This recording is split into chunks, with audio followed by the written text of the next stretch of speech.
ও সন্তানেরা, ওই মা ওই বাবাকে কে ভুলে গেছো?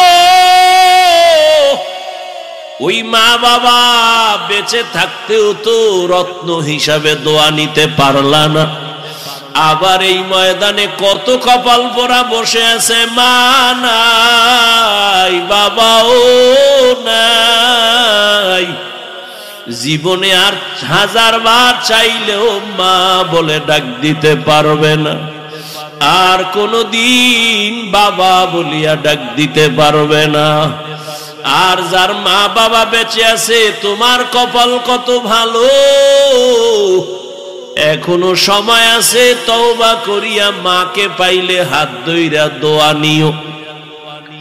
মাকে যদি বলতে পারো, মা আজকে ওয়াজের প্যান্ডেলে দেখলাম কত যুবকের চোখে পানি, আমার চোখে পানি নাই কেন মা?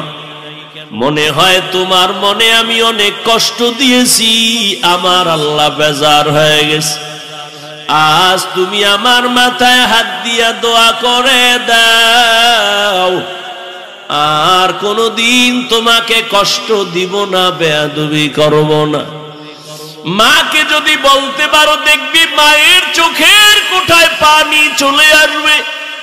সন্তানটারে ডাক দিয়া বলবে, বাবা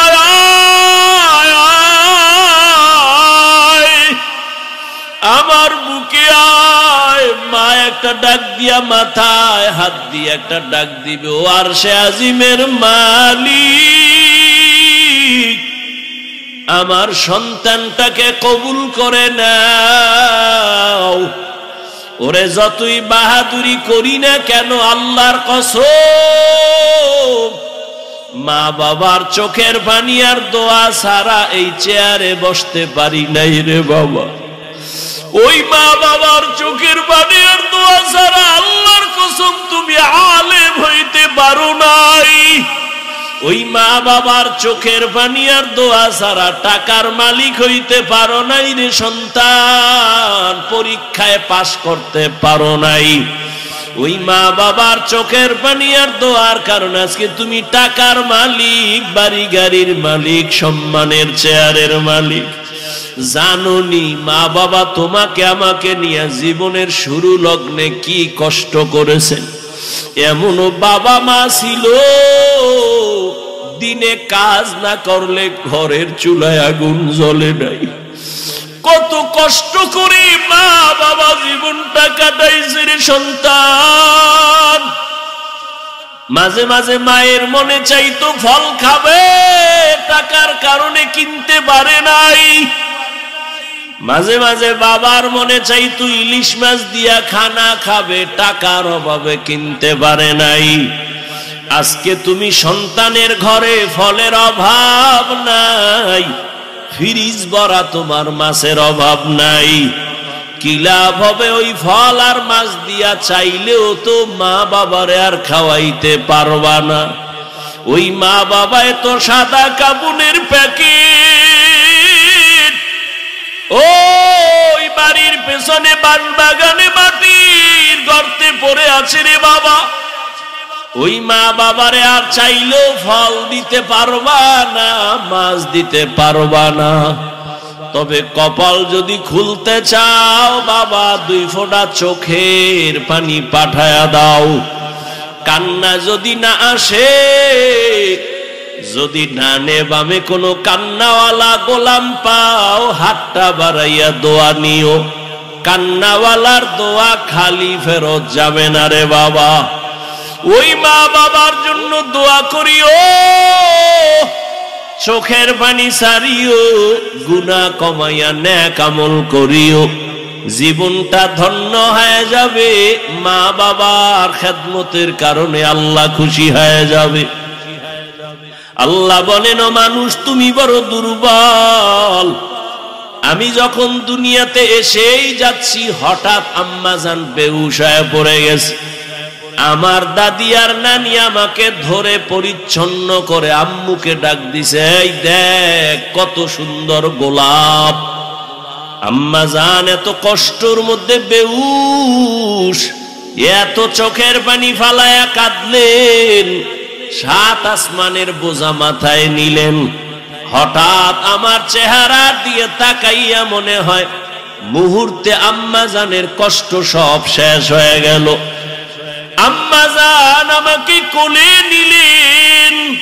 আমার দাদি নানি বলে, বাচ্চার কান্না বন্ধ করে দুধ দাও। আমারে দুধ দিছে, আমি খাইতে পারি না, গাল বেয়ে পড়ে গেছে। আল্লাহ কয়, দেখ আমি কত দুর্বল করে বানাইছি। অন্যদিকে তাকায় দেখ, একটা ছাগলের বাচ্চা দাঁড়ায় গেল। ডানে বামে সাহায্যকারী কেউ নাই। মায়ের দুধ কোথায় কেউ দেখায় দেয় না। ছাগলের বাচ্চা খুঁজা খুঁজা মায়ের ওলানে মুখ লাগায় দিছে। মায়ের ওলান দেখে শক্ত, দুধ আসে না। কাউকে গিয়া বলে না আমারে ঔষধ দাও। ওই ছাগলের বাচ্চাটাকে আল্লাহ পাক এমন ভাবে বানাইছেন, ওর কপালের সামনের অংশ বড় শক্ত। কাউকে জিজ্ঞাসাও করে নাই। ওই কপালের অগ্রভাগ দিয়া মায়ের ওলানে জোরে জোরে কয়েকটা আঘাত করা মাত্র ওলানটা নরম হয়ে গেছে। বাচ্চাটা মুখ লাগানো মাত্র দুধ ভেতরে চলে আসছে। একটু চিন্তা করো, একটা ছাগলের বাচ্চার কাছে তুমি আমি কেমন দুর্বল হয়ে পড়েছি। দুনিয়াতে মানুষের মতো দুর্বল কোন প্রাণী আল্লাহ বানান নাই। একটা পিপিলিকার কাছেও দুর্বল, একটা মশার কাছেও দুর্বল। আল্লাহ বলেন, এই দুর্বলতা নিয়ে কেমনে তুমি জান্নাতের পথে চলবা?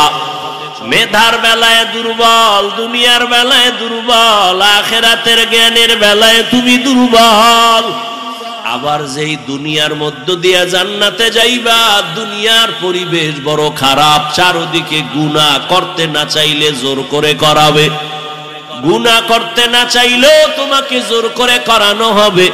তুমি যদি চোখের হেফাজত করতে চাও, তোমার চোখ হেফাজত করতে দিবে না। আবার তোমার পরিবেশ বড় খারাপ। অন্যদিকে তোমাকে পেছন থেকে টানতেছে তিন শ্রেণীর শয়তান। এক শয়তান হলো জিন শয়তান, আর এক শয়তান মানুষ শয়তান, আর এক শয়তান তোমার বডির ভেতরে নফস শয়তান। এত ঝামেলার মধ্যে বলো আমি দুর্বল, কেমনে জান্নাতের পথে যাব? অন্যের সাহায্য ছাড়া চলা যাবেই না। এখন বলে, তাহলে সাহায্য আমি কার কাছে চাইব? বলে, তিনটা দুর্বলতা যার নাই তার কাছ থেকে সাহায্য চাইলেই পাইবা। এক নাম্বার দুর্বলতা নাই মানে তার পেছনে কোনো টান নাই। দুনিয়াতে যত মানুষের পেছনে টান, সামনে যত যেতে চাই পেছন থেকে আমার সন্তান ডাকে বাবা দাও, স্ত্রী বলে দাও, মা বলে দাও, বাবা বলে দাও। যত আগাতে চাই পেছনে তত টান। দুই নাম্বার দুর্বলতায় জমিনে যার অভাব নাই। দুনিয়াতে একটা মানুষও পাওয়া যাবে না যার অভাব নাই, বরং যার টাকা যত বেশি তার অভাব তত বড়। যত বড় লোক সব অভাবী। একবার পড়েন, একবার পড়ছেন তো তিনটা পুরস্কার পেয়ে গেছেন, সাথে সাথে 10টা গুনাহ মাফ হয়েছে, 10টা নেক আমল নামায় যোগ হয়েছে। আল্লাহর দরবারে আপনার মর্যাদা 10 গুণ বেড়ে গেছে। 10টা গুনাহ যে মাফ হলো, এই 10 গুনাহকেও আল্লাহ নেক দ্বারা পরিবর্তন করে দিয়েছেন। বেশি বেশি দরুদের আমল করেন, আল্লাহর কাছে কি নিয়ে যাবেন? আল্লাহ যদি বলে ফেলেন যে তোর জীবনের সব গুনাহ মাফ,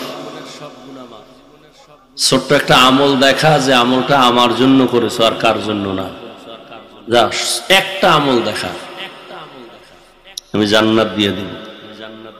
হিসাব করেন জীবনে এমন একটা ছোট আমল আসেনি আল্লাহর জন্য করেছেন। আমার তো মনে হয় না আপনারা কেউ এখানে সাহস নিয়ে বলতে পারবেন হ্যাঁ আমার জীবনে একটা ভালো আমল আছে। অনেকে ধারণা করতেছেন নামাজ না, সব মানুষকে দেখানোর জন্য। একা একা নামাজ পড়ি, 10 রাকাত পড়তে 5 মিনিট লাগে না, আর মানুষের সামনে পড়লে 4 রাকাতে 6 মিনিট যায়। মানুষের জন্য, আল্লাহর জন্য হয় নাই।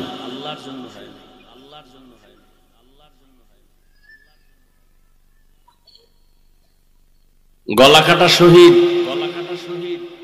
দিন বিজয়ের নিয়ত কইরা যুদ্ধের ময়দানে শহীদ হয়ে গেছে। সহিহ হাদিস, কিয়ামতের দিন আল্লাহ একে ডাকবেন, এই শহীদ, তোমার গায়ে রক্ত কেন? কয় যুদ্ধ করেছি। কি জন্য করেছিলা? আল্লাহ দিন বিজয়ের জন্য। মানুষ জানে দিন বিজয়ের জন্য, না আমি তো ভিতরেরটা জানি। তুমি তো আসলে দিন বিজয়ের জন্য করো নাই, মানুষ তোমাকে যোদ্ধা বলবে,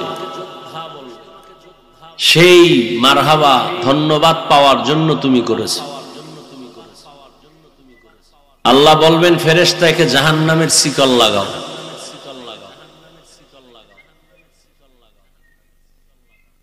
এরপরে আলেম ডাকবেন, এই মাওলানা সাহেব এদিকে আসেন,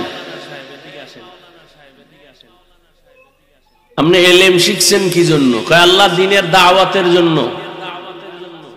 কত মানুষ জানে, আমি তো ভিতরেরটা জানি। মাওলানা না বললে মনে কষ্ট হইতো, পোস্টারে নামটা ছোট হইলে মনে কষ্ট লাগতো, দুনিয়ার কেউ না জানলে আমি তো ভিতরের খবর জানছি। হাদিয়া কম পাইলে আর ওখানে প্রোগ্রাম নেওয়া হয় নাই, কেউ জানে না, আমি তো জানছি। একটু সম্মান কম দিলে সেখানে আর যাও নাই, কেউ জানে না, আমি জানছি।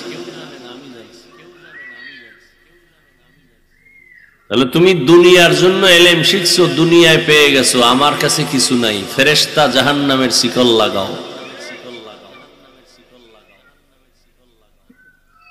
দানবীরকে ডাকবেন, এই দান করনেওয়ালা বড় লোক, বহু মানুষের ফকির বানায় রাখছি, তোরে টাকা পয়সা দিছি, কি করছো? কয় আল্লাহ দান করছি না। কেন? তোমার জন্য। মানুষ জানে এটা, আমি জানি ভিতরেরটা। তুমি দান করছো মসজিদে মাদ্রাসায়, আবার চায়ের দোকানে চাপাবাজি করছে, মসজিদ তো আমি করছি। তোমারে দাওয়াত না দিলে আর দান করতা না, প্রধান অতিথি না লেখলে হবে না, আলেমের উপরে তোমার নাম লিখতে হবে। তুমি সেই বাহা পাওয়ার জন্য মনে মনে মন কলা খাইছো। কেউ জানে না, আমি জানি। কত নেতা খাতা আছে, এগো নাম না দিলে কয় ওয়াজ হতে দিব না। মনে হয় ইসলাম আর আব্বার এইভাবে বাহাদুরি করে, মূলত বাহাদুরি না, এটা বেয়াদুরি।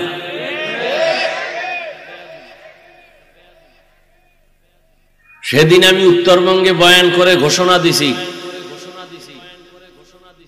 কেউ যদি কোরআনের মাহফিলে বাধা দেয়, ওদের নাম লিস্টি করে আমাদের হাতে দেন। প্রশাসনের যদি কেউ হোক বা নেতা খাতা হোক, নাম দেন, ওরা কি বলতে চায় পারলে রেকর্ড করেন।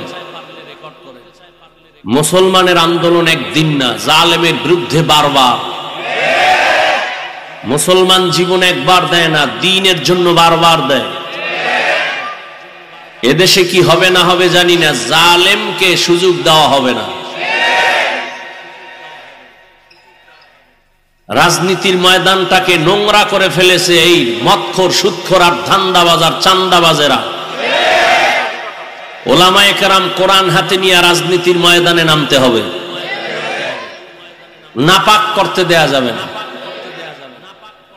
নাপাক তো বহু বছর খাইছেন, আর কত আর কত বসে বসে চাপাবাজি করে। ইসলাম আর কোরআনে রাজনীতি নাই। কি বুঝাতে চায়? বলে ইসলাম ও কোরআন সব দিক থেকে কমপ্লিট, রাষ্ট্রের ব্যাপারে কোরআন শরীফ দুর্বল। আপনারা দুর্বল কোরআন মানেন। রসুল কি মদিনার রাষ্ট্র চালায় নাই? ওমরে ফারুক রাষ্ট্র পরিচালনা করেন নাই? আবু বকর সিদ্দিক রাষ্ট্র চালান নাই? রাজনীতি মানে কি? তসবিটা না। বাদশাহ হারুন রশিদ রাষ্ট্র পরিচালনা করেছেন, তাহাজ্জুদের মুসাল্লায় রাতে খোদার লগে লাইন করছেন। রাজনীতি তো হতে হবে এমন। ওমরে ফারুক দিনের বেলা মানুষের বিচার আচার করেন, রাতের বেলা এলাকায় ঘুরেন, কোন আমার প্রজা, কোন মানুষটা আমার ক্ষমতা থাকা অবস্থায় কষ্টে আছে আমি খবর নেই। এর নাম রাজনীতি। রাসূল শিখায়া গেছেন। এজন্য বলি পৃথিবীতে শ্রেষ্ঠ রাজনীতির কিতাবের নাম কোরআন। পৃথিবীর শ্রেষ্ঠ রাজনীতিবিদদের শিক্ষক আমার রাসূল। পৃথিবীর শ্রেষ্ঠ রাজনীতির সংসদ বা পার্লামেন্ট মসজিদে নববী। মসজিদের ইমাম থাকতে হবে নিরপেক্ষ। নতুন করে স্লোগান দাও মুসলমান যুবক বাবারা, ইমামকে নিরপেক্ষ থাকতে হলে কমিটির প্রত্যেকটা দায়িত্বশীল নিরপেক্ষ থাকতে হবে। কমিটির কোন সদস্য যদি পচা ধান্দা রাজনীতি করে, ইমাম সাহেব কোরআন নিয়ে ইসলামের রাজনীতি করবে মাইক লাগায়া। এই থামো, আবেগ কন্ট্রোল করতে হবে। আবার ডাক আসবে ময়দানে, আবার আন্দোলন। তবে কোন নেতার জন্য না, কোন দল ক্ষমতায় উঠাবার আর নামানোর জন্য না, জালেমের বিরুদ্ধে। সবাই ঠিক ঠিক বলে ইসলাম চায়, সবাই চায়, কিন্তু মুরগিটা শিয়ালের হাতে দিয়ে রাখছে। শিয়ালের কয় মুরগি রাখলাম আমানত, 3 দিন পরে নিব। শিয়াল পণ্ডিত বলে দোয়া চাই মাফ চাই, জিন্দা কেন মরাও হইতে না। শিয়ালের হাতে মুরগি দিলে যা হবে, ধর্মের চাবি সুদখোর আর বেনামাজির হাতে দিলে তাই হবে। দিছে কারা? কে দিছে? ভোটের আগের রাতে টাকা খাইয়া কেবলা ঘুরে গেছে। আল্লাহ হেদায়েত দান করুন। বর্তমান বাংলাদেশে কিছু উলামায়ে কেরাম আছেন রানিং, এখন চেয়ারম্যান, জানেননি? এখন চেয়ারম্যান জানেন? সারা বাংলাদেশের চেয়ারম্যান এক জায়গায় করো, আর ওই উলামায়ে কেরাম ইউনিয়ন কিভাবে চালায় সব এক জায়গায় করো। উলামায়ে কেরাম কিছু জাতিকে দিতে না পারলেও চুরি করবে না, দুর্নীতি করবে না। আল্লাহ হেদায়েত দান করুন। উলামায়ে কেরাম গতকাল আজ আলোচনা করেছেন। আমি আপনাদের দোয়া নিতে আসছি। বিদায়ের সময় মাত্র শুরু। অন্য প্যান্ডেলে বা আমার অভ্যাস অনুযায়ী বিদায়ের বেলা মাত্র বয়ান শুরু করতেছি, এখনো করি নেই। তবে একটা পয়েন্ট মনে রাখবেন, বক্তার ওয়াজ বয়ান তার ব্যক্তিগত আমল আর এলেমের বাহাদুরিতে হয় না, সবকিছু হয় শ্রোতাদের অন্তরের মোহাব্বত আর আকর্ষণের উপর। জানি না আপনাদের অন্তরের হালাত কি, ওই অনুযায়ী আল্লাহ বয়ান বের করবেন। এবং কতটা সময় এখানে বয়ান হবে, কয়টা কথা হবে, সব বাজেট হয়ে আছে। কমও করা যাবে না, বেশিও করা যাবে। তবে যারা এখানে আসছেন আপনাদের কপাল ভালো। তবে পুরা ভালো বলা যাবে না যদি দোয়া কপালে না থাকে। অনেক কপাল পোড়া আছে, বসছে ঠিকই, ঘন্টাকে ঘন্টা বয়ান শুনবে, মোনাজাত দিবে না। বুজুর্গ মানুষ তো, গুনাহ নাই, মোনাজাত দিয়ে লাভ কি? গিয়া বাইরে গিয়া দেখবেন বিড়ি টানে। যদি দোয়া করে চোখে পানি নিয়ে তওবা করে যেতে পারেন, আপনার মতো ভালো কপালওয়ালা আর কে হতে পারে? আজকে এখানে ওয়াজ, রাসূলের হাদিস মতে প্যান্ডেল এত দামি যে বসার সাথে সাথে সবার গুনাহ মাফ। কিন্তু কপাল খারাপ যে এই ওয়াজের উপলক্ষে আবার মার্কেটও আছে, দোকানপাট আছে। সেখানে যুবক যুবতী অবাধে ঘুরে,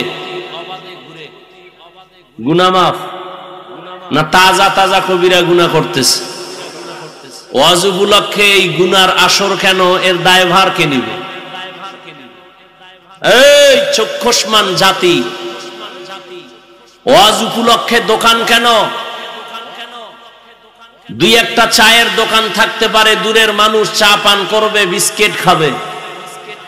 এমন দোকান কেন? খেলনার দোকান, বেলুনের দোকান, এমন দোকান হবে কেন কোরআনের বাগানের পাশে যে মহিলা আসতে হবে, যুবক যুবতী ঘুরবে? খুব ভাবেন, চিল্লা চিল্লি না করে ভাবেন আসলে কথাগুলো কি, এবং এই গুনাহের দায়ভার কে নিবে? বহু মানুষ ওখানে অবাধে ঘুরে গল্প করে, তাজা তাজা কবিরা গুনাহ করে, বলার মানুষ নাই, কে বলবে, কে শুনবে? মানুষ অন্যায়ের উপরে চলতে চলতে সত্য কথাটাকেও এখন অন্যায় মনে করে। বলবে হুজুর দাওয়াত না দিলে কি হইব, তোমার এখানে না আইলে কি হইব? তুমি ধাক্কা ওদিকে দাও কেন, আমার ধাক্কা নাই? যেই বক্তারে দাওয়াত না দিলে কি হবে, আমি বলবো তোমার এখানে না আসলে কি হবে? রিজিকের মালিক কি ওয়াজ না আল্লাহ? হুজুরেরা পরের বাড়ি খায়, নিজের বাড়ি কে খায়? সবাই তো পরেরটা খায়।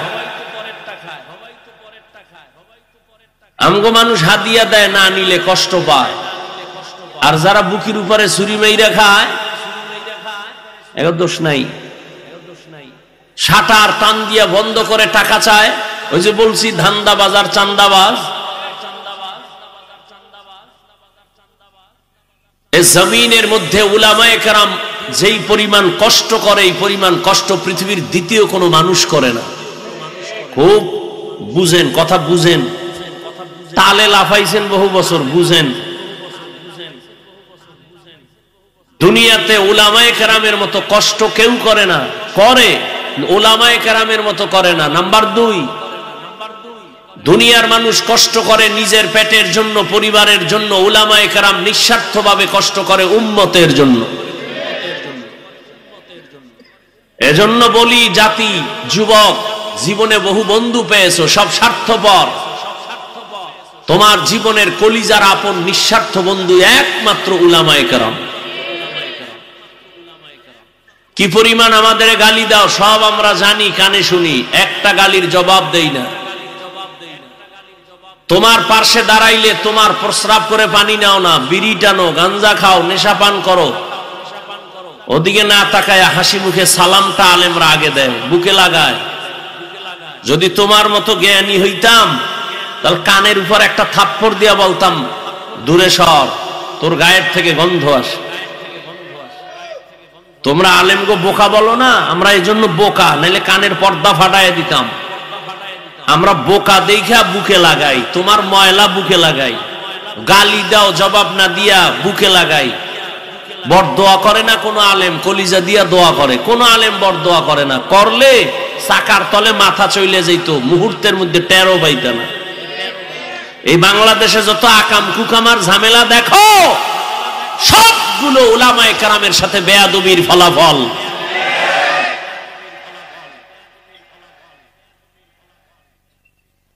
আল্লাহ হেদায়েত দান করুন।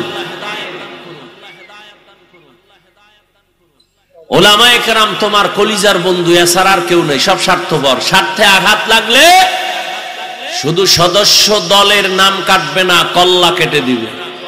এর নাম সোনার বাংলার রাজনীতি। দলের থেকে নাম কাটে না, কল্লা কাটে। এর নাম সোনার বাংলার রাজনীতি। কিন্তু ভালো করে জেনে রাখো, আল্লাহর দ্বীন ইসলাম কোরআন ছাড়াই জমিনে কেউ শান্তি দিতে পারবে না, কোনদিনও না, সম্ভবই না। মোবাইল বানায় মোবাইলওয়ালা ক্যাটালগ দিছে কেমনে চালাইলে সুন্দর থাকবে, তুমি মাস্তানি করলে মোবাইল হ্যাং হয়ে যাবে।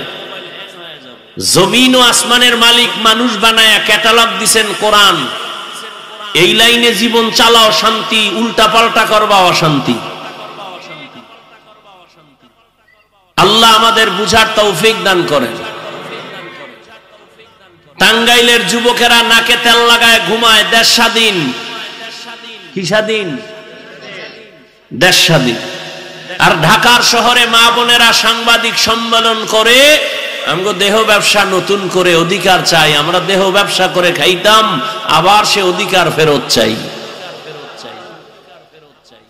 মুসলমান তো স্বাধীনের আওয়াজ সেদিন দিবে যেদিন ইসলামের স্বাধীন হবে। মুসলমান তো চুপচাপ ঘুমাতে পারবে না, মুসলমান নিশ্চিন্তে ঘুমাবে সেদিন এদেশের প্রত্যেকটা মসজিদ মাদ্রাসা ময়দানে গ্রামগঞ্জে উলামায়ে কেরাম বুক ফুলাইয়া কলিজা দিয়া বয়ান করবেন, খরের অনুমতি লাগবে না যেদিন। এদেশের মুসলমান আরামে নিশ্চিন্তে ঘুমাবে সেদিন এদেশের প্রত্যেকটা মাদ্রাসা মসজিদের কমিটির মধ্যে বেনামাজি থাকবে না যেদিন।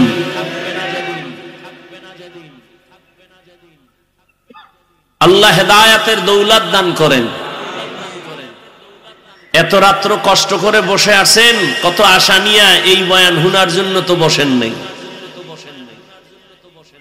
সত্য কথা বলবে কে আর শুনবে কে? আমরা না বললে বলবে কে? ভুল হলে দাঁড়ায় যাবে যে হাফিজ ভাই কথাটা কোরআন সুন্নাহর ব্যতিরেক, যৌক্তিক নয়, কানে ধরে সবার সামনে তওবা করব। এবং এই ভয়ও নাই যে আমি আপনাদেরকে সবাইকে বড় হুজুর বানায় এখান থেকে যাব, না, এত ঠেকা আমার নাই। বরং আমি আপনার দরদি হইয়া আপনাকে চাইবো আপনার চেয়ারে রাইখা জান্নাতের পথ কেমনে পান সে পরামর্শ দিব, অন্য কিছু না। আপনি স্কুলে পড়েন, কলেজে পড়েন, চাকরি করেন, ব্যবসা করেন, ওখানে থেকে কিভাবে জান্নাত পাবেন সে পরামর্শ দিব, অন্য কোনো বয়ান নেই। আমি বলবো না যে আমি পাঁচকল্লি মাথায় দিছি আপনারাও দেন, না হয় জাহান্নামী। আমি কওমি মাদ্রাসার সন্তান, আপনি কওমিতে আসেন, না হয় জাহান্নাম। আমি তাবলীগের লাইনের সন্তান, এই লাইনে আসেন, না হয় জাহান্নামে যাবেন। আমি পীরের মুরিদ, আপনি পীরের কাছে যান, না হয় জাহান্নামে যাবেন। না, এমনটা বলি নাই, বলবো না। তবে ভালো আর মন্দ এটা আপনার সামনে পেশ করব, বিবেক দিয়া সমাধান আপনাকে নিতে হবে। ইয়া আইয়ুহাল্লাযীনা আমানুস্তাঈনু বিস-সাবরি ওয়াস-সালাহ ইন্নাল্লাহা মা'আস-সাবিরিন। আল্লাহ বলেন, হে মুমিন, তোমরা সাহায্য প্রার্থনা করো সবর ও সালাতের মাধ্যমে, নিশ্চিত আমি আল্লাহ সাবিরিন যারা তাদের বন্ধু হয়ে থাকবো। এই যুবক বাবা, মোনাজাতটা দিয়ে চলে যাবো। স্বামী বলে, এটা কি বললা? মরে যাব, কিন্তু এটা কি কখনো সম্ভব? মৃদু হালকা একটু তর্ক সমাধানের জন্য দরবারে নবুবীতে রওয়ানা। আপনাদের খারাপ লাগতেছে? একটু আওয়াজ দিয়েন, কথার কোন জায়গায় কি জবাব দেওয়া লাগে। সারা দিন দোকানে বেয়া বগর বগর করতেই থাকেন, ঘুমের ভিতরেও কথা, আর যেহেনে লাগে হেনে কথা নেই। কিছু মানুষ আছে না, হুদাও কথা কয়, এহেন আইলে বোবা ভাবলো বয়ে রয়েছে চেয়ারম্যান, আর দোকানে বেয়া হুদা ফাও কথা বইলা ফিরি ফিরি চা খায়। আওয়ামী লীগের একজনের ফাইলে হারে ফার্ম দিবে, হে কইবে রে চা দাও। বিএমপির একজন ফাইলে আবার আওয়ামী লীগের বিরুদ্ধে কইবে, বিএমপি কইবে চায়ের সাথে একটা রুডিও মারো।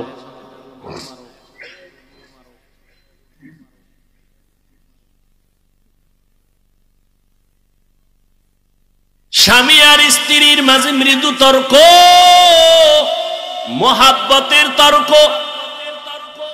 কি তর্ক? মোহাব্বতের। আপনারা কি আর স্বামী আর স্ত্রী ঝগড়া করে, গালি দেয়, সন্তান মাঝখানে বয়া বয়া শিখে। কি আদর্শ মা বাপ! আর এখন তো ফ্রি মাইন্ড আর ডোন্ট মাইন্ড। এখন আর আপনি আপনি নাই, নাম ধরে ডাকে। স্বামীরে নাম ধরে বিবি ডাকে হৃদয়, শুনে যা, নাম ধরে ডাকে, ফ্রি মাইন্ড। আবার হৃদয় ম্যাডামের নাম ধরে ডাকে, বেবি শুনো। আল্লাহর মায়ের দুনিয়ার ভাই দিছে একটা ছেলে সন্তান, এইটা দীর্ঘদিন শুনতেছে। একজনে আর একজনারে কয় হৃদয়, কেউ কয় বেবি। ছেলেও ডাক দিছে, এই হৃদয় টাকা দে। মায়ের ডাক দিয়া কয় বেবি খানা দে। আব্বু বলে না, আম্মু বলে না, উপায় কি? ঘটকের ডাক দিয়া কয় কপাল খারাপ, ছেলে আব্বু ডাকে না, আম্মু ডাকে না, কলিজা ছিঁড়ে যায়, কি করার? কয় শিখাই শুনি। কয় না, উপায় কি? ডন মাইনার ফ্রি মাইন্ডে জুতার বাড়ি। আর কি করবি? ছেলেটারে মাঝখানে বসাইয়া স্বামী আর স্ত্রী একজনে আর একজনারে আব্বু আম্মু কাওয়ার রিহার্সাল দে। একবার বউরে তুই কা আম্মু, বউ কইবে স্বামীরে আব্বু। এটা শিখা, নাইলে উপায় কি? নাইলে জুতা দিয়া কপালে বাইরা। ফ্রি মাইন্ডের ফলাফল লই আলা। মিছা কইতেছি? ঘরের এক রুমের মধ্যে মা বাবা মোবাইল চালায়, আর অন্যদিকে সন্তানের মোবাইল দিছে, ও আর এক রুমে মোবাইল চালায়। মোটামুটি পুরা বাড়িটার মধ্যে সারা রাত কবিরা গুনার প্র্যাকটিস চলে। মা বাবা ছুরি ছাড়া গলাটারে জবাইয়ের রাস্তায় নিয়ে এবার তাবিজ নিয়ে দৌড়ায়, হুজুর একটা তাবিজ দেন। সন্তান কথা শুনে না। কত বাচ্চারে মা বাবা মোবাইল দিছে, এখন আর বাচ্চা মাও বলে না, বাবাও বলে না, বোবা বোবা ভাব, কথাই বলে না। একজনে কয় হুজুর একটু তেল ভরা পানি ভরা দিবেন নি? আমি বললাম জুতা ভরা দিলেও কাজ হবে না। জিন্দেগি মে বন্দগি তু কর নাহি, जिंदगी में बंदगी तू कर नहीं, जिंदगी बे बंदगी शर्मिंदा है, जिंदगी बे बंदगी शर्मिंदा है। यहाँ हम सब मुसाफिर दिल ना लगा,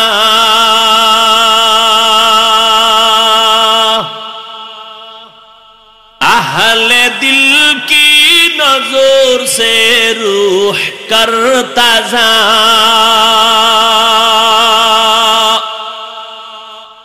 यहाँ हम सब मुसाफिर दिल ना लगा,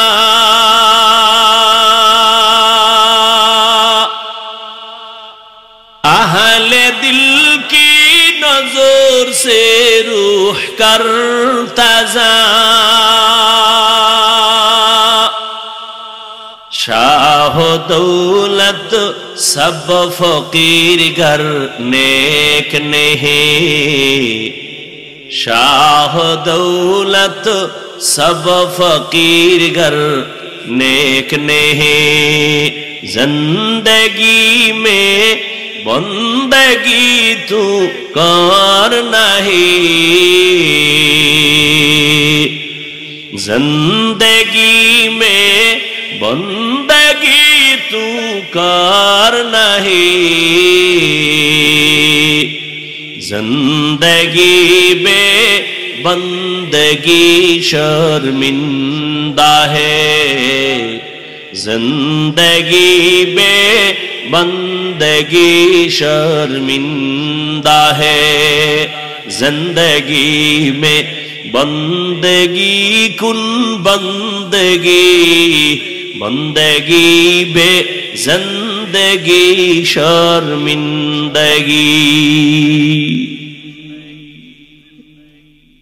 নবী জীবনের আল্লাহ যাকে পছন্দ করেন তাকে আল্লাহ পরীক্ষা নিবেন মুসিবতের দ্বারা। স্বামী আর স্ত্রী যখন তালাক চাইছে, স্বামী বলে দেওয়া হবে না, বলে ওয়াদা দিছো চাইলেই দিবা, এখন কেন দিবা না? চলো সমাধানের জন্য রহমতের নবীর দরবারে। নুজহাতুল মাজালিস নামক কিতাবে সবরের বয়ানে ঘটনা আছে। হঠাৎ রাস্তার মাঝে গিয়া স্বামী বেচারা পড়ে গিয়া পাও ভেঙ্গে গেল, চিৎকার দেয় আমাকে ধর। চোখ বেয়ে পানি পড়ছে, আমি বস সহ্য করতে পারি না ব্যথা, আমাকে ধরো, ও মালিক আমারে মাফ করো। স্ত্রী কয় নবীর দরবার বাদ, চলো বাড়ি চলো। হাত ধরে বাড়ি আইসা স্ত্রী ডাক দিয়া কয় স্বামী মাফ করে দাও, আমি যে তালাক চাইছিলাম আমার কথা আমি ফিরাইয়া নিলাম, উড্ডকনে নিলাম। স্বামী বলে চাইলা কেন, চাওয়ার পরে ফিরাইলা কেন? তুমি কি নবীর হাদিস শোনো নাই? রহমতের নবী বলছেন আল্লাহ যাকে মোহাব্বত করবেন তাকে মুসিবত দিয়া পরীক্ষা নিবেন। আমি তোমার ঘরে কত বছর সংসার চালাইলাম, কোনদিন একটা মুসিবত দেখি নাই। যেখানে আল্লাহর মুসিবত আসে না বান্দার উপর, ওখানে রহমত থাকে না, আল্লাহর মোহাব্বতের নজরও পড়ে না। যেখানে আল্লাহর রহমতের নজর নাই, মুসিবত নাই, ওখানে আমিও নাই। তালাক চাইছি, কিন্তু রাস্তার মাঝে হঠাৎ তুমি পড়েছো, পা ভেঙ্গেছে, এক মুসিবত, তুমি আল্লাহরে ডাকছো, চোখের পানি চলে আসছে। এবার আমি ভাবলাম আল্লাহর কুদরতি মোহাব্বতের নজর আসছে, রহমত আসছে, মুসিবত আসছে। যেখানে রহমত আছে আমিও সেখানে আছি। আতিনা ফি দারে দুনিয়া না হাসান, আতিনা ফি দারে উকবা না হাসান, ইয়া গিয়াসাল মুস্তাগীসিন ইহদিনা লিফতিখারা বিল উলুমে ওয়াল গিনা। আল্লাহ বলেন সাহায্য প্রার্থনা করো। কথাটা কোনো বেঈমানকে বলেন নাই, মুমিনকে বলেছেন। প্রশ্ন, আল্লাহ মুমিনকে কেন বলেছেন, বেঈমানকে বলেন নাই কেন? এর একমাত্র সংক্ষিপ্ত জবাব, জান্নাত শুধু মুমিন পাবে, কোনো বেঈমান কখনো জান্নাত পাবে না। জান্নাত কারা পাবে? এই বয়ান শেষ, বক্তব্য শেষ, বাকি শুধু হাত দুইটা উঠাবো, মোনাজাতটা দিব, আর হাত যদি উঠাইয়েই ফালাই, চিল্লাইলো আর 1 বছর আগে দেখা হবে না, মোনাজাতের হাতও আর নামবে না। কষ্ট কইরা কথা বলতেছি, ঝামেলা কইরা মোনাজাতটা দেওয়ায় দিলে কিন্তু আর শেষ, কপাল নিজেরটাও গেল, আমারটাও গেল। ধৈর্যের সাথে যদি শুনেন তাহলে আমি বলতেছি, বলতে থাক। মাওলা চাইলে হবে, বান্দা চাইলে হবে না।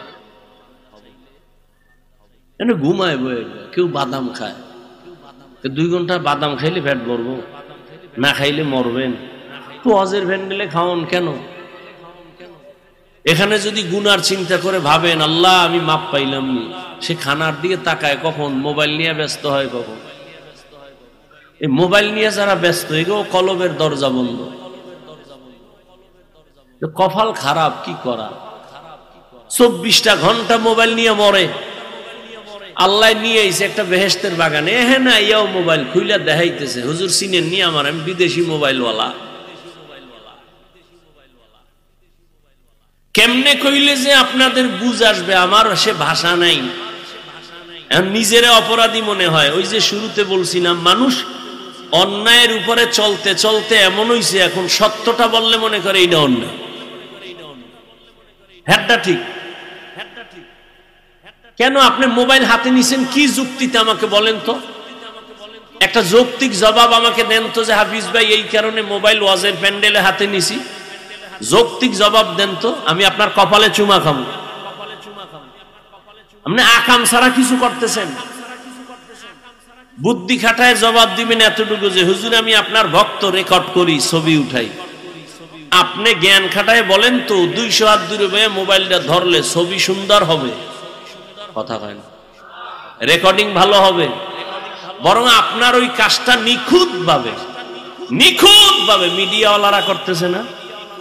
তো আপনার বয়ান প্রয়োজন হইলে সকালবেলা ডাউনলোড করে নিয়ে যাবেন।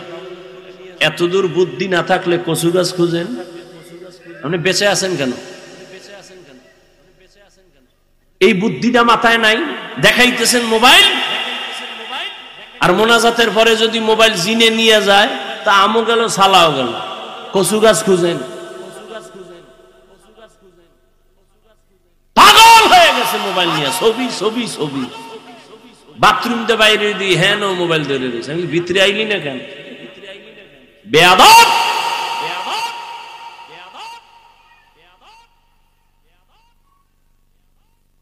সরকারের অর্ডার ছাড়া আর মদিনার অর্ডার ছাড়া ভিন্ন কোনো কারণে ছবি তোলা 1000 কোটি বার হারাম, কবিরা গুনাহ। পাগল হয়ে গেছে ছবির জন্য। সালাম নাই, কালাম নাই, ওদিকে মোবাইল ধরে রাখছে, হুজুরের লগে হাত মিলাইছে। এটা সওয়াব হইব না গুনাহ হইব?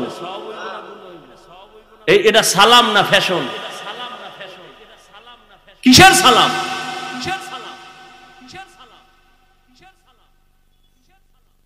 পাও ধরে যদি হিন্দুরে বুঝাইতাম না, সবটি মদিনার পাগল হয়ে যেত। মুসলমান দিবি খোদায় পারে না, আমি কেমনে পারো? এত বড় মহামারী দিয়েও দাড়ি উড়াইতে পারে নাই। করোনা দিছে, এরপরও মদখোর মদ ছাড়ে না। আলেমের সাথে বেয়াদবি বন্ধ হয় না, সুদখোর সুদ ছাড়ে না। তা আমি কি পারবো?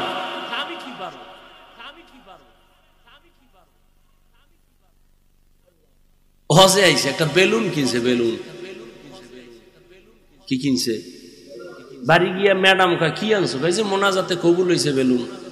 বেলুন হাসেন আপনারা? আমার দুটো জুতের দিয়ে বাড়ি দিল আমি খুশি হইতাম। আমার এত কষ্ট নিয়ে কথাটা বলতেছি। মানুষ এত নষ্ট হইল কেন? কারণ কি? একটা প্লাস্টিকের মাছ কিনছে, বিশাল বড় তিমি মাছ। এটার কান্দে ঝুলাইতে ঝুলাইতে যাইতেছে বাড়ি। ওয়াজের ফল।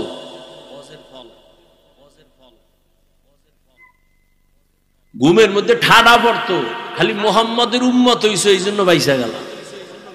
মোহাম্মদের উম্মত না হইলে ঘুমের থেকে উঠা একটা চেহারা কুত্তার মতো হয়ে গেছে, শুকরের মতো হয়ে গেছে। মোহাম্মদের উম্মত হয়ে সারলা। কপাল খারাপ, চিনলা না সে মোহাম্মদ নবীকে।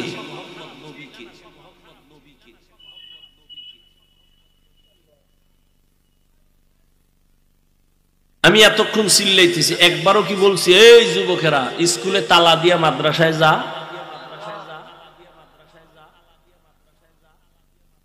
আর কেমনে বুঝাইলে এ জাতি দিনের পথে আসবে? কই আমার দলের দিকে ডাকি নাই তো, আমার দলই নাই, আবার ডাকমুখী।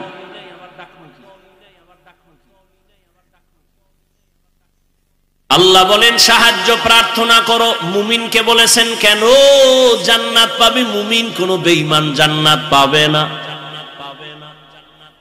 আর মুমিনেরাও যে জান্নাত পাবে বড় ফিডাফিডির পরে, আগে না।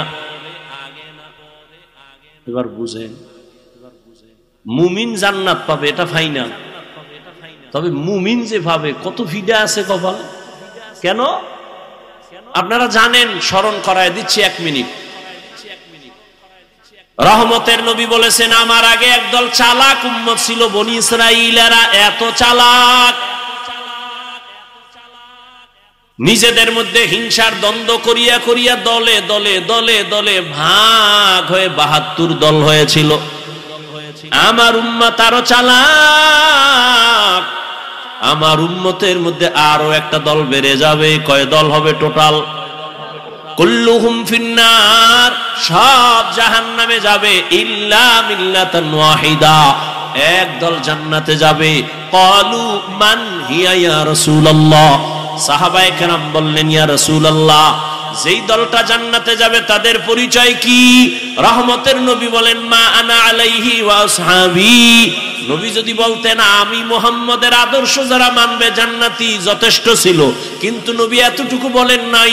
নবী বলেন আমি মুহাম্মদ আর আমার সাহাবায়ে কেরাম যে আদর্শের উপরে আছে, এই আদর্শ মানিয়া যারা চলবে তারা জান্নাতে যাবে। অতএব এখন ভালো করে শুনেন, দুনিয়ার মধ্যে যারা বলে আমি মুহাম্মদ নবী মানি, সাহাবা মানি না, তাদেরকে ভেবে নাও তারা মুসলমান ঠিক, তবে ৭২ দল জাহান্নামীদের অন্তর্ভুক্ত। আর একটা পয়েন্ট এখানে আপনারা হয়তো শুনেন নাই, শুনে থাকলে আবার শুনেন। ৭২ দল জাহান্নামে যাবে। এই যে ৭২ দল জাহান্নামী, এখানে কোনো হিন্দু নাই, বৌদ্ধ নাই, খ্রিস্টান নাই, ইহুদি নাই, সব মুমিন আর মুসলমান। এই যে ৭২ দল জাহান্নামী, এরা কি বিধর্মী? প্রত্যেকটা ৭২ দলের লোক মুমিন মুসলমানের ভেতর থেকে। এবার বুঝেন কোন কাতারে আছি, চিন্তা করেন। আল্লাহ আমাদের সবাইকে হেদায়েত দান করেন। আল্লাহ বলেন সাহায্য প্রার্থনা করো হে মুমিন। এখন প্রশ্ন হলো সাহায্য চাইতে বললেন কেন? সাহায্য তো চাইবে ওই ব্যক্তি যে একা চলতে পারে না, সে আরেকজনের সাহায্য চায়। আল্লাহ বলেন মুমিন তোমরা সাহায্য প্রার্থনা করো। কেন সেই প্রশ্নটা 1 মিনিটে বলবো, বুঝেন। নাম্বার 2, সাহায্য যদি প্রয়োজন হয় কার থেকে আমরা চাইবো সেটাও আমাদের ফয়সালার বিষয়। যদিও জিগাইলে সবাই কইবো আল্লাহর কাছে চাইবো, কিন্তু এটা তাজা মিথ্যা কথা। কারণ এই দেশের জাতি যদি আল্লাহর সাহায্য চাইতো, সুদি কারবারি এনজিওরা 100 বছর আগে পালায়া যাইতো। বরং এখন এনজিও আরো জেতা হয়ে গেছে। 20 বছরে যে গর্তের মধ্যে ছিল, এখন স্বাধীন হওয়ার পরে তাজা, কি তাজা হয়ে গেছে সব এনজিও। আল্লাহ হেদায়েত দান করেন।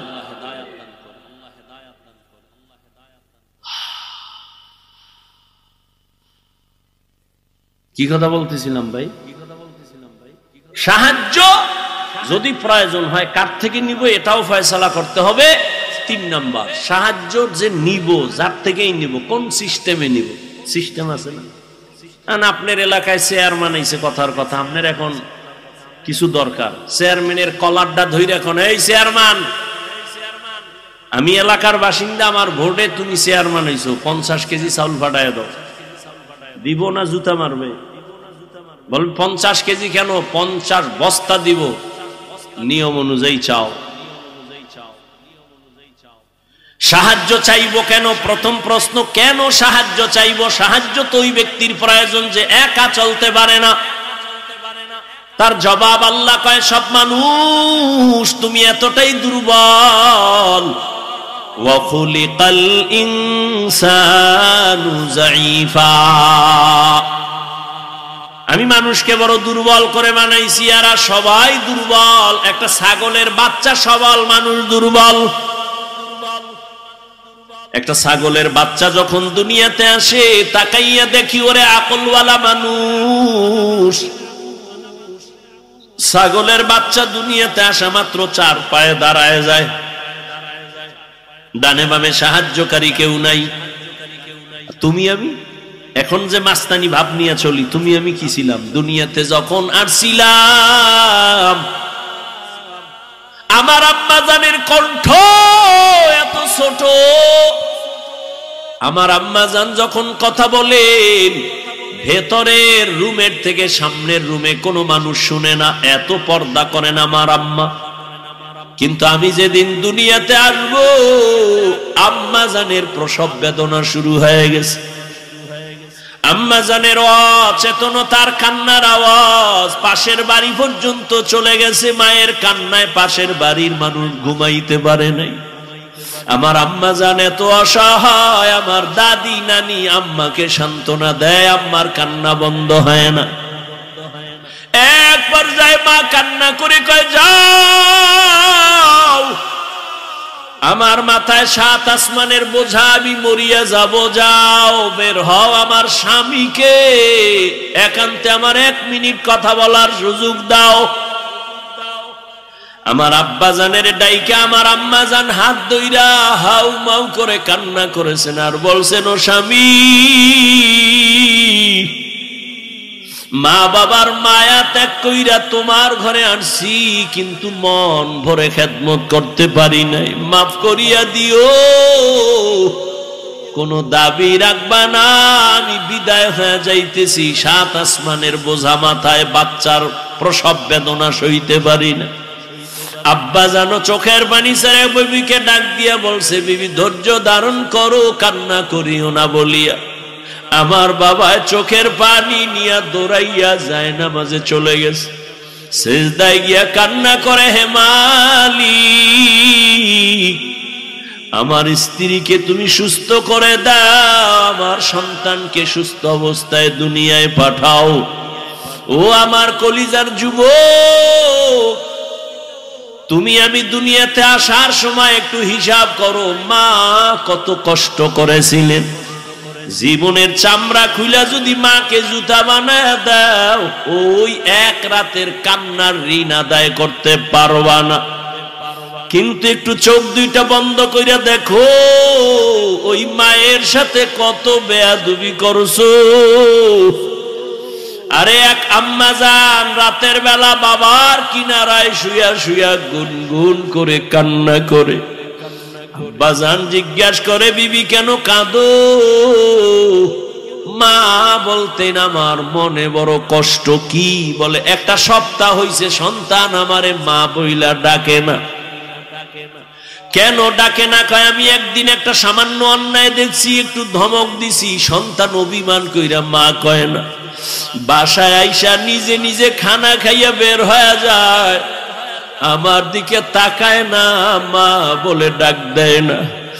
আব্বাজান সান্ত্বনা দিয়ে কয়, বিবি ঘুমাও, খানাও খাও, সন্তান ভুল বুঝতে পাইরা একটু পরে আইসা তোমারে মা বলে ডাকবে। আব্বাজান ডাক দিয়ে কয়, স্বামী বুঝাইতে পারি না, যতবার আমি খানার প্লেট সামনে নেই আমার মুখে খানা যায় না, আমার ঘুমের বিছানায় ঘুম আসে না, আমার ঘুম থেকে খানা থেকে আমার কলিজার সন্তানের মা ডাকে এত মজা, আমি বুঝাইতে পারবো না রে স্বামী।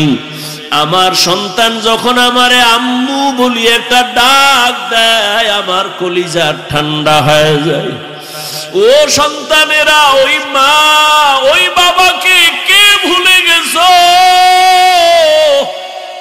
ওই মা বাবা বেঁচে থাকতেও তো রত্ন হিসাবে দোয়া নিতে পারলা না, আবার এই ময়দানে কত কপাল পোড়া বসে আছে, মা নাই, বাবাও নাই, জীবনে আর 1000 বার চাইলেও মা বলে ডাক দিতে পারবে না, আর কোনদিন বাবা বলিয়া ডাক দিতে পারবে না।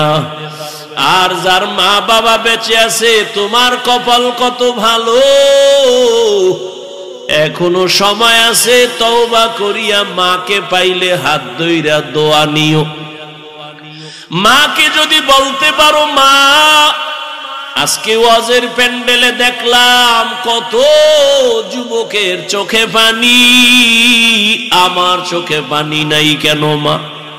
মনে হয় তোমার মনে আমি অনেক কষ্ট দিয়েছি, আমার আল্লাহ বেজার হয়ে গেছে, আজ তুমি আমার মাথায় হাত দিয়া দোয়া করে দাও, আর কোনদিন তোমাকে কষ্ট দিব না, বেয়াদবি করব না।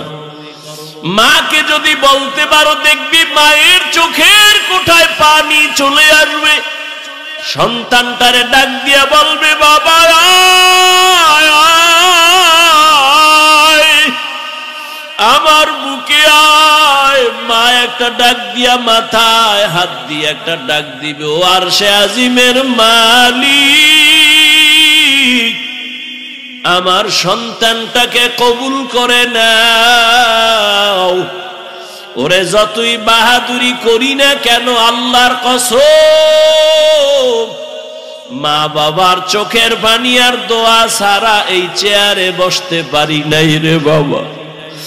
ওই মা বাবার চোখের পানি আর দোয়া ছাড়া আল্লাহর কসম তুমি আলেম হইতে পারো নাই। ওই মা বাবার চোখের পানি আর দোয়া ছাড়া টাকার মালিক হইতে পারো নাই রে সন্তান, পরীক্ষায় পাশ করতে পারো নাই। ওই মা বাবার চোখের পানি আর দোয়ার কারণে আজকে তুমি টাকার মালিক, বাড়ি গাড়ির মালিক, সম্মানের চেয়ারের মালিক। জানোনি মা বাবা তোমাকে আমাকে নিয়ে জীবনের শুরু লগ্নে কি কষ্ট করেছেন? এমনও বাবা মা ছিল দিনে কাজ না করলে ঘরের চুলায় আগুন জ্বলে নাই। কত কষ্ট করে মা বাবা জীবনটা কাটাইছে রে সন্তান। মাঝে মাঝে মায়ের মনে চাইতো ফল খাবে, টাকার কারণে কিনতে পারে নাই। মাঝে মাঝে বাবার মনে চাইতো ইলিশ মাছ দিয়া খানা খাবে, টাকার অভাবে কিনতে পারে নাই। আজকে তুমি সন্তানের ঘরে ফলের অভাব নাই, ফ্রিজ ভরা তোমার মাছের অভাব নাই। কি লাভ হবে ওই ফল আর মাছ দিয়া? চাইলেও তো মা বাবারে আর খাওয়াইতে পারবা না। ওই মা বাবায় তো সাদা কাপুনের প্যাকেট, ওই বাড়ির পেছনে বান বাগানে মাটির গর্তে পড়ে আছে রে বাবা। ওই মা বাবারে আর চাইলেও ফল দিতে পারবা না, মাছ দিতে পারবা না। তবে কপাল যদি খুলতে চাও বাবা, 2 ফোঁটা চোখের পানি পাঠায়া দাও। কান্না যদি না আসে, যদি ডানে বামে কোনো কান্নাওয়ালা গোলাম পাও, হাতটা বাড়াইয়া দোয়া নিও। কান্নাওয়ালার দোয়া খালি ফেরত যাবে না রে বাবা। ওই মা বাবার জন্য দোয়া করিও, চোখের পানি ছাড়িও, গুনাহ কমাইয়া নেক আমল করিও। জীবনটা ধন্য হয়ে যাবে, মা বাবার খেদমতের কারণে আল্লাহ খুশি হয়ে যাবে। আল্লাহ বলেন, ও মানুষ তুমি বড় দুর্বল। আমি যখন দুনিয়াতে এসেই যাচ্ছি, হঠাৎ আম্মাজান বেহুশ হয়ে পড়ে গেছে। আমার দাদি আর নানি আমাকে ধরে পরিচ্ছন্ন করে আম্মুকে ডাক দিছে, এই দেখ কত সুন্দর গোলাপ। আম্মা জান এত কষ্টর মধ্যে বেহুশ, এত চোখের পানি ফালায়া কাঁদলেন, 7 আসমানের বোঝা মাথায় নিলেন। হঠাৎ আমার চেহারা দিয়ে তাকাইয়া মনে হয় মুহূর্তে আম্মা জানের কষ্ট সব শেষ হয়ে গেল। আম্মা জান আমাকে কোলে নিলেন। আমার দাদি নানি বলে, বাচ্চার কান্না বন্ধ করে দুধ দাও। আমারে দুধ দিছে, আমি খাইতে পারি না, গাল বেয়ে পড়ে গেছে। আল্লাহ কয়, দেখ আমি কত দুর্বল করে বানাইছি। অন্যদিকে তাকায় দেখ, একটা ছাগলের বাচ্চা দাঁড়ায় গেল। ডানে বামে সাহায্যকারী কেউ নাই। মায়ের দুধ কোথায় কেউ দেখায় দেয় না। ছাগলের বাচ্চা খুঁজা খুঁজা মায়ের ওলানে মুখ লাগায় দিছে। মায়ের ওলান দেখে শক্ত, দুধ আসে না। কাউকে গিয়া বলে না আমারে ঔষধ দাও। ওই ছাগলের বাচ্চাটাকে আল্লাহ পাক এমন ভাবে বানাইছেন, ওর কপালের সামনের অংশ বড় শক্ত। কাউকে জিজ্ঞাসাও করে নাই। ওই কপালের অগ্রভাগ দিয়া মায়ের ওলানে জোরে জোরে কয়েকটা আঘাত করা মাত্র ওলানটা নরম হয়ে গেছে। বাচ্চাটা মুখ লাগানো মাত্র দুধ ভেতরে চলে আসছে। একটু চিন্তা করো, একটা ছাগলের বাচ্চার কাছে তুমি আমি কেমন দুর্বল হয়ে পড়েছি। দুনিয়াতে মানুষের মতো দুর্বল কোন প্রাণী আল্লাহ বানান নাই। একটা পিপিলিকার কাছেও দুর্বল, একটা মশার কাছেও দুর্বল। আল্লাহ বলেন এই দুর্বলতা নিয়া কেমনে তুমি জান্নাতের পথে চলবা? মেধার বেলায় দুর্বল, দুনিয়ার বেলায় দুর্বল, আখিরাতের জ্ঞানের বেলায় তুমি দুর্বল। আবার যেই দুনিয়ার মধ্য দিয়া জান্নাতে যাইবা, দুনিয়ার পরিবেশ বড় খারাপ, চারদিকে গুনাহ, করতে না চাইলে জোর করে করাবে, গুনাহ করতে না চাইলেও তোমাকে জোর করে করানো হবে। তুমি যদি চোখের হেফাজত করতে চাও, তোমার চোখ হেফাজত করতে দিবে না। আবার তোমার পরিবেশ বড় খারাপ, অন্যদিকে তোমাকে পেছন থেকে টানতেছে তিন শ্রেণীর শয়তান। এক শয়তান হলো জিন শয়তান, আর এক শয়তান মানুষ শয়তান, আর এক শয়তান তোমার বডির ভেতরে নফস শয়তান। এত ঝামেলার মধ্যে বলো আমি দুর্বল, কেমনে জান্নাতের পথে যাব? অন্যের সাহায্য ছাড়া চলা যাবেই না। এখন বলে তাহলে সাহায্য আমি কার কাছে চাইব? বলে তিনটা দুর্বলতা যার নাই তার কাছ থেকে সাহায্য চাইলেই পাইবা। এক নাম্বার দুর্বলতা নাই মানি তার পেছনে কোনো টান নাই। দুনিয়াতে যত মানুষের পেছনে টান, সামনে যত যেতে চাই পেছন থেকে আমার সন্তান ডাকে বাবা দাও, স্ত্রী বলে দাও, মা বলে দাও, বাবা বলে দাও, যত আগাতে চাই পেছনে তত টান। দুই নাম্বার দুর্বলতায় জমিনে যার অভাব নাই। দুনিয়াতে একটা মানুষও পাওয়া যাবে না যার অভাব নাই, বরং যার টাকা যত বেশি তার অভাব তত বড়। যত বড় লোক সব অভাবী। গরিবেরা যদি বড় লোকের কাজ না করেও পঙ্গু, জনমের মতো পঙ্গু। ওর খানা পাকায় দেয় কাজের লোক, কারণ বিয়া করছে চৌধুরী বংশের মাইয়া, পাক কইরা খাওয়াইতে পারবে না। আগুনের কাছে গেলে চেহারাটা ঝলসে যাবে, এই জন্য বউ দিয়া পাকায় না, কাজের মাইয়ার হাতের পাক খায়। কপাল কত সুন্দর, এমন কপাল আপন স্ত্রীর হাতের খানা কপালে নাই। ওরে আল্লাহর গোলাম, দুনিয়াতে অভাব ছাড়া কেউ নাই। তিন নাম্বারে যার কোনো স্বার্থ নাই। দুনিয়াতে খুঁজে দেখলাম স্বার্থ ছাড়া কোনো মানুষ নাই। অভাব নাই, স্বার্থ নাই, পেছনে টান নাই, এমন কোনো মানুষ নাই। তবে হ্যাঁ, একজনই মাত্র পাবো যার তিনটা দুর্বলতা নাই, পেছনে টান নাই, স্বার্থ নাই, অভাব নাই। তিনি হলেন একমাত্র আমার আল্লাহ। ইয়া আইয়ুহান নাস আনতুমুল ফুকারাউ ইলাল্লাহ ওয়াল্লাহু হুয়াল গানিয়্যুল হামিদ।